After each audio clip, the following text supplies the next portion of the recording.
Well, then start a GoFundMe for you and pay your tuition. All right, guys, let's open up. Just can you just start by just kind of describing what the vibe has been kind of after this win and being able to kind of go back through it over the course of the day?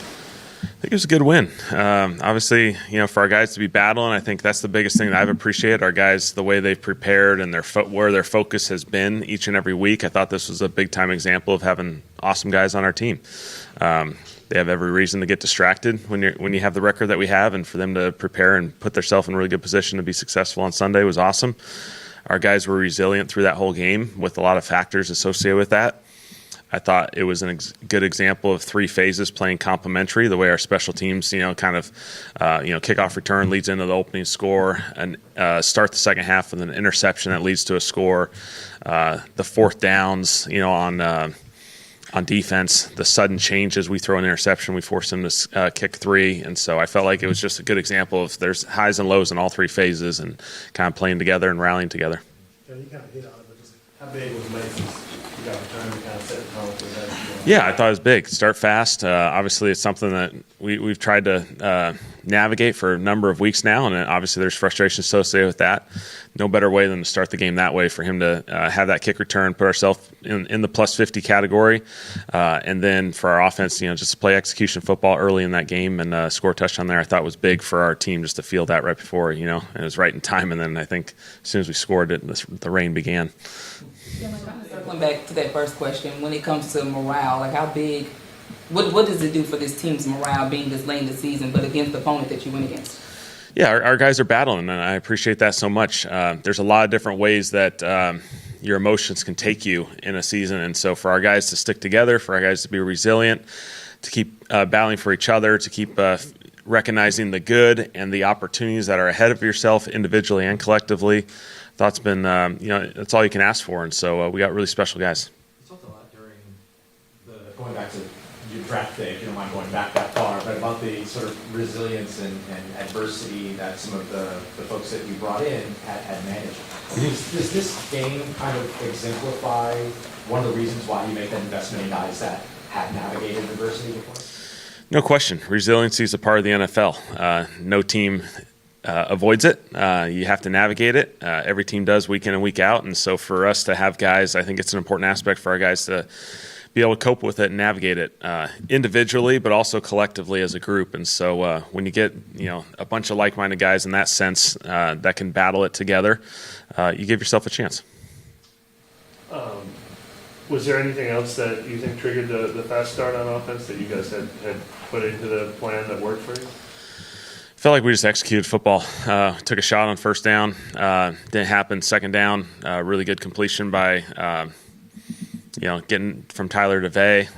We got a couple runs in there. I thought a couple more completions by Tyler. I just felt like we played really good execution football, and then finished it off with two really good runs. Tyler ran one, and then Devin was able to get in there for a touchdown. I just thought our guys just came out and played really clean. After looking at the film, what more did you see from Tyler and Devin in their play? Yeah, so Devin, just the physicality in which he runs. He always likes seeing guys finish with their pads over their feet. Finish every run, steal that extra yard. Thought ball security in that game was going to be a premium. He secured the ball really well. Again, another catch and run on a check down that shows up. He has a big time play there late in the game. And then for Tyler, I thought a good example of resiliency. Really good first drive. We got to navigate some stuff through the second quarter. Wasn't necessarily what we were hoping for. It wasn't going out the way we wanted it to. And so then the second half, he just responded really well, and his legs obviously came alive and became a huge impact on this game, which he needed in those conditions. Talk a lot about Tyler's growth, right, from drafting him to camp to now. What's maybe surprised you the most about how fast he's been able to grow? Yeah, I think there's always, we always look at the throwing aspect of it, but I think it's all the other little things. The protection thing is a huge part of the NFL for quarterbacks, and I think that's sometimes it could be a big challenge, and not everything's going to be perfect. Understanding the rules, understanding what the protection responsibilities are. Do I have an issue on this particular play? you have to factor in all this, mental part of it, and then you have to go execute the play at a high level at the same time. And so that's something he gets to navigate each and every week. And there's really hard third downs. And for quarterbacks, I thought another big time example, him throwing that ball to Vele down the middle of the field in that last drive on third down. Huge play, stepping up in the pocket, he takes a hit. Vele's really physical on the route, catches the contested catch ball. I think it's just a good example of growth. Box score only showed 1 turnover coming out of this game, but forcing 5 turnovers on downs. Yeah. Like, what's the kind of momentum factor in that, and how valuable it was for you? No, huge. The short yardage was huge. The ability to stop the run, and then puts them in a little bit of a tricky situation after you've been able to stop the run a couple times. I believe it was Kool-Aid on the sideline. Just a phenomenal play, and that's everything you can ask for as far as just play style. You want to finish every play. Every reason to just let that be a completion and move on, and we'll just play first down. For him to battle all the way through the catch and through the securing of the football and make it a bobble, I thought was just awesome. Was there a chip on your shoulder at all in moments like that where they said, you know what, we can go and get that? They feel like they can go and get a yard against, and there's like almost like a charge to say, no, you can't in a way? No doubt. I think our guys from goal line stance to short yard stance, I think our guys have shown really resiliency and great examples of playing really strong in those situations. What was all the instruction and the hope with that third down pass late in the game, and what? I mean, was that Yeah, I think ultimately that's on me. There's a lot of factors that go into that, and we're trying to do our best to keep the clock moving ultimately, and so. That's on me. I just need to simplify the game for everyone and just, run the football in that situation just so we can burn the clock, because ultimately that was our main goal. The idea was like kind of similar to, I guess, maybe Devin Neal's catch and run, that there's a first down possibility in that play? Yeah, if there's an easy completion, we'll take it. If not, we'll keep the clock running. That's on me. There's a lot of factors there, and so I just got to play simple for us. And this is probably just me not knowing football rules, but we were kind of surprised when they got called for the defensive penalty and you guys declined it. The clock still stopped with 2:30 to go. There's an under 5 minute addendum. So, it was an under 5 minutes, the clock stops. And so it was a little bit of a unique rule that doesn't come up a whole lot. Obviously, it worked to their benefit. I'll have to figure out some schematic ways of where we can use it to work to our benefit in the future, because it seems a little bit goofy. It does appear a little bit goofy, but, unfortunate thing, because obviously we had to do a couple plays above the 2 minutes as a result of that. And then I know you explained why you guys didn't immediately challenge on that third down play, but I mean, is that something that you guys should have backed off and taken more time in hindsight, even though you might not have got a good look at it? Or? Yeah, it got tricky. I think we just never got a view as a result of it, and so we obviously saw the first down indication initially based off the alignment of the officials coming in, and looked pretty clean. There was just no looks to potentially challenge it, and so it would be a little bit of guessing game challenge, which obviously we could have potentially done, but we didn't see any looks necessarily to do it, and we had a play that we felt like, all right, we can still execute this on 4th and 1. Felt clean about it, and so unfortunately got a legal man downfield. Have you gotten a look since that? I haven't looked at all the TV copies. Obviously, the coach's film. I mean, it's a pile of people, and so sometimes those are tricky to get them to feel like there's evidence to support a change. Those tend to stay as call stance a lot of times. When you're waiting for a look like that, are you literally waiting to see it? If the stadium, if it's played in the stadium, or do you have a look? Rarely do I get it. I mean, obviously at home sometimes you may get it.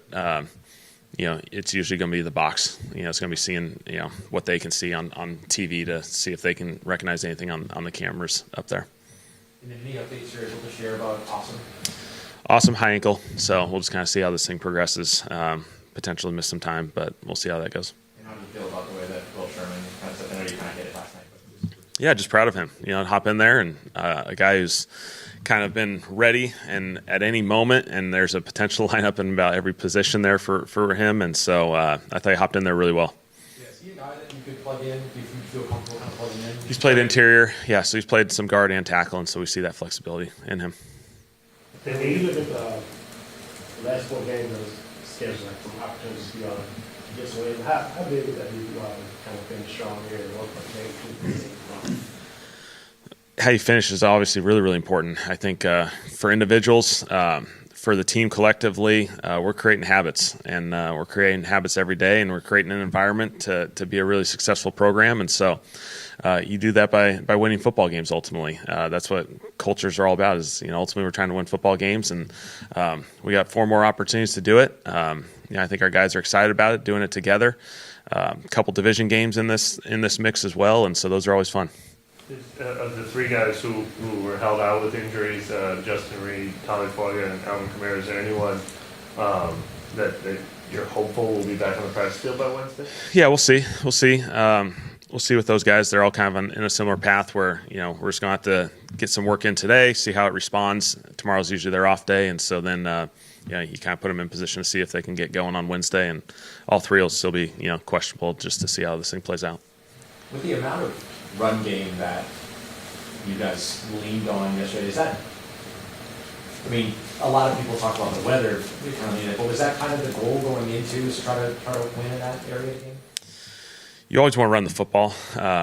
It can be tricky against Todd. Todd's as good as anyone in this league as far as stopping the run and making it really challenging for you. I just felt like our guys responded really well. It's a really physical game. We needed that type of game to play against those guys, and credit to our guys. When you have successful runs, when you play clean football on first and second down, it allows you to continue to get the rush attempts up. Negative plays, derail you and put you in positions where you can't get the rush attempts up. And so, I thought it was credit to our guys. And it was the first time, I think, since week 3 with double-digit penalties. Just what kind of brought that about? Can you see an accurate right now? Yeah, I think just a lot of details. I look at the offense side. We have 4 on there, in my opinion, all under our control. 3 pre-snap, 1 post-snap. And so we got those. Defensively, we had a couple untimely ones. A tripping, the third down, the potential interception play. But there's an offsides in there. There's a DPI, which obviously are great lessons. And special teams, we had a couple in there, the kickoff, and then a holding. So things that we got to improve on. How do you feel about Charlie moving forward? I mean, he was always going to miss a kick at some point, so I imagine it's not like an overreaction. No, I'm not going to overreact to those. Charlie's done plenty good. Obviously, I think it's going to be a great game for him to kind of evaluate and get to take a growth opportunity here. Both as a kickoff and obviously a field goal situation, and so he'll respond really well. Do you expect to kind of reopen, or rather not reopen, but continue the competition between them? We'll get Charlie ready to go, and Cade's getting ready to go as well, and so but we feel good about Charlie. This is a great opportunity for him. Again, resiliency, facing adversity, perfect. He gets to have a game where he missed one, and he gets to respond the way he needs to. So you do expect him to? Yeah. Yep. What did you like about working with Devin Neal this year? I love Devin. I think he's been awesome. I think just the way he prepares and the way he's always ready to play. I love his energy. I love his juice. I've really enjoyed, I think one of the most impressive aspects of being a young guy is how prepared he is. And again, I think we've talked about this before a little bit. Protections is usually the thing that keeps all these young guys off the field early in their careers as running backs. And that's the least of our problems with him. He is ready to roll in protections. And so it allows him to play a ton more snaps and be prepared to handle all 3 downs every single time. And then when you watch him run the football, I think he's got some deceptiveness to him that, he makes some plays out in space. He kind of wiggles around, and then again, I just think the way he finishes every run, it just seems like he's always stealing an extra yard. He's stealing a half a foot, whatever it may be. Just all those little yards, though, they all keep adding up, and then he seems to make these plays late in the games on third downs or check downs that make a play. Him picking up, protection so quickly, does that surprise you all at all, or you've already seen it when you during the draft evaluation? You saw hints of it coming out of the draft process, and so that was one of the things that we liked about him. Felt like he had the ability to play all downs, and he's a really productive player. When you're a productive player at a big time college football program, and you do it for a number of years like he did, that's going to find a way to translate in the NFL, and so he's continuing to do that. All right, thanks, guys.